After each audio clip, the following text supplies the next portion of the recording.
ಎಲ್ಲಾ ಸಂಚಿಕೆಗಳನ್ನು ಉಚಿತವಾಗಿ ನೋಡಿ ZEE5 ನಲ್ಲಿ. ಈಗಲೇ ಆಪ್ ಡೌನ್ಲೋಡ್ ಮಾಡಿ.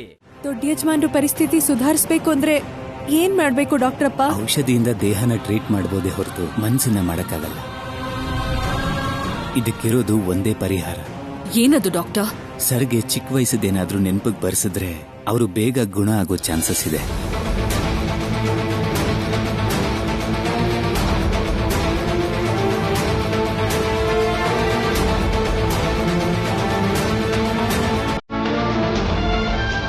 ಅಯ್ಯೋ, ಸರ್ಸನ್ ಕರ್ಕೊಂಡು ಹೋಗೋಣ ಅಂದ್ರೆ ಎಲ್ರೂ ಇದಾರಲ್ಲ.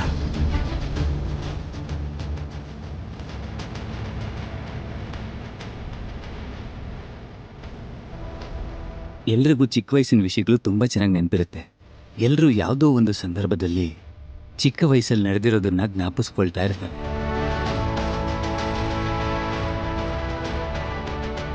ಸೊ ಒಂದು ವೇಳೆ ಸರ್ಗೆ ಚಿಕ್ಕ ವಯಸ್ಸಿಂದ ಏನಾದ್ರೂ ನೆನಪಿಗೆ ತರಿಸಿದ್ರೆ ಮೈಂಡ್ ಆಕ್ಟಿವೇಟ್ ಆಗೋ ಚಾನ್ಸಸ್ ಇದೆ.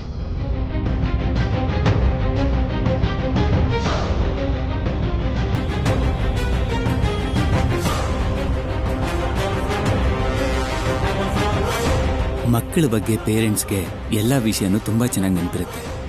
ಸರ್ನ ಮದರ್ ಆಗ್ಲಿ, ಫಾದರ್ ಆಗ್ಲಿ, ಅಥವಾ ಚಿಕ್ಕ ವಯಸ್ಸಿನ ಫ್ರೆಂಡ್ಸ್ ಆಗ್ಲಿ, ಇಲ್ಲ ಅವ್ರಿಗೆ ತುಂಬಾ ಇಷ್ಟವಾಗಿರೋ ದೊಡ್ಡವರು ಯಾರಾದ್ರೂ ಇದಾರಾ ಮೇಡಮ್? ಯಾಕಿಲ್ಲ ಡಾಕ್ಟರ್, ನಮ್ ಸರ್ ಅವ್ರ ತಂದೆಯವರು ಹೋದ್ರು.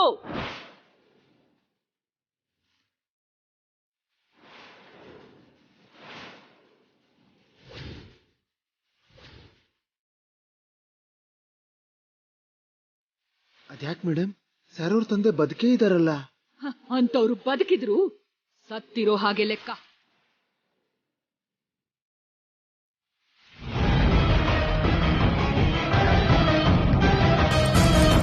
ನಿಮಗೆ ಸಂಬಂಧ ಇಲ್ಲದೆ ಇರೋ ವಿಷಯಗಳ ಬಗ್ಗೆ ನೀವು ಮಾತಾಡದೆ ಇದ್ರೇನೆ ಚೆನ್ನಾಗಿರುತ್ತೆ. Sorry madam. ಮಮ್ಮಿ, ತೇಜ ಅಣ್ಣನ್ ತಾತ ಇದ್ದಾರ ಅಲ್ವಾ? ನಿನಗೇನೂ ಗೊತ್ತಿಲ್ಲ, ನೀನ್ ಮಾತಾಡ್ಬೇಡ.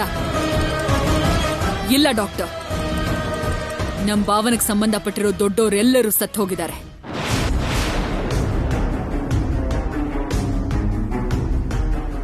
ಅವ್ರ ತಂದೆಯವರು ಇದಾರೆ ಅಂತ ಹೇಳ್ತಾ ಇದಾರಲ್ಲ? ಅವ್ರ ತಂದೆ ಇದ್ರು ಸತ್ ಹೋದ ಹಾಗೆ ಡಾಕ್ಟರ್. ಅವರಿಂದ ಯಾವ ಉಪಯೋಗನೂ ಇಲ್ಲ.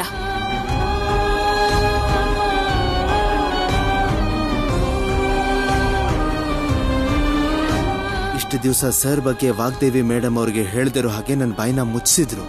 ಈಗ ದೊಡ್ಡ ಯಜಮಾನ್ರು ಬಂದ್ರೆ ಆ ವಿಷಯನ ನಾನು ಮೇಡಮ್ ಅವ್ರಿಗೆ ಹೇಳಲೇಬೇಕಾಗತ್ತೆ. ಹೋದ್ರು ಹೋಗ್ಲಿ, ಈಗ ಆ ವಿಷಯ ನನಗೆ ಹೇಳೋದ್ ತಪ್ಪಿತು. ನೋಡಿ ಮೇಡಮ್, ಪೇಷಂಟ್ನ ಗುಣಪಡಿಸ್ಬೇಕು ಅಂದ್ರೆ ಇರೋದೊಂದೇ ದಾರಿ ಅಂತ ನನಗನ್ಸುತ್ತೆ. ಇದ್ರ ಮೇಲೆ ನಿಮ್ಮ ಇಷ್ಟ.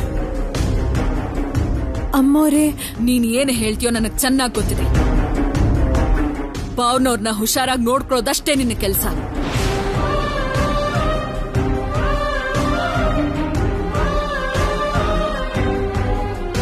ಮೇಡಮ್ ಅವ್ರ ಒಪ್ಪಿಗೆ ಇಲ್ಲದೆ ಈ ಮನೇಲಿ ಯಾರು ಏನ್ ಮಾಡೋದಕ್ಕೂ ಸಾಧ್ಯ ಇಲ್ಲ. ಸರ್ನ ಇನ್ನು ದೇವರೇ ಕಾಪಾಡಬೇಕು. ಓಕೆ ಮೇಡಮ್, ನಾನಿನ್ ಹೋಗಿ ಬರ್ತೀನಿ. ಅರುಣ್ ಪ್ರಸಾದ್ ಅವ್ರನ್ನ ಹುಷಾರಾಗಿ ನೋಡ್ಕೊಳ್ಳಿ. ಬನ್ನಿ.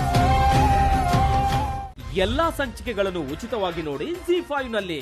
ಈಗಲೇ ಆಪ್ ಡೌನ್ಲೋಡ್ ಮಾಡಿ.